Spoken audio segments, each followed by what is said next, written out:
Most of the roughly 500,000 people in jails across the country are eligible to vote in this election. But it's not easy for many of those incarcerated people to cast their ballots.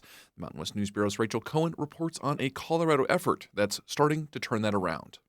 In a waiting room inside the Jefferson County Jail, in the foothills west of Denver, a handful of incarcerated people in gray jumpsuits are filling out paperwork to vote. I don't know the deputy will let you know to go to the other room, right, man?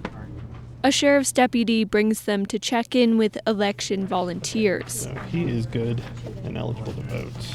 Kyle Giddings looks at their case history and asks for their home addresses to see what ballots they should get. Okay, this guy's good. 9 years ago, Giddings was behind bars in this very jail. I dealt with addiction for years, and finally it all caught up to me. It was the lead up to the 2016 election, and he was chatting with his podmates. And they just assumed they could never vote again. And it was kind of in that moment that I realized that this is work that needs to be done. If you're convicted of a felony, the laws about when you can vote again vary by state.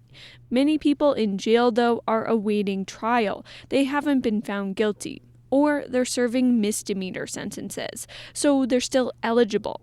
About 900 people in the Jefferson County Jail were allowed to vote in the 2022 midterms, but only 3 actually did. Your first thing you don't think of when you're arrested is, I better update my voter registration form to make sure I get my ballot mailed to me. The protocols for voting differ in each jail. You might need to ask deputies to help request a ballot or even for permission to use a pen. So the organization Giddings works for, the Colorado Criminal Justice Reform Coalition, helped pass a state law this year to wipe away the barriers. As a result, all county jails in the state have to set up polling places for at least 6 hours. All right, Mr. Giddings, you're good to go, man. In his pod, Jesus Rodriguez studied Colorado's information booklet on ballot measures, but he wasn't sure if he was eligible to cast a ballot. So he decided to find out. Somebody was like, why don't you just go check? Turns out he could, and he had never voted before. I felt like my voice didn't matter because of the fact that I've been incarcerated multiple times. I've lived, a hectic lifestyle. And your name? Jesus Rodriguez. Election officials give Rodriguez his ballot. He sits down at a gray desk with partitions on both sides. And I'll let you drop it in the box right there. When he's done, he stuffs the ballot in a yellow bag.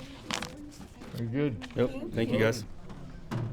He says he's proud he voted. It made me feel really good to know that my opinion matters in this situation. But not everyone was initially on board with this new jail voting system. Colorado's Sheriff's Association opposed it in the legislature. Sam Zordell, the chair, says the association wasn't trying to block anyone from voting. We felt that it may create undue stress on certain agencies that didn't need it because they were probably already allowing inmates to vote. Very few jails around the country hold in-person voting, but more states are working to remove barriers.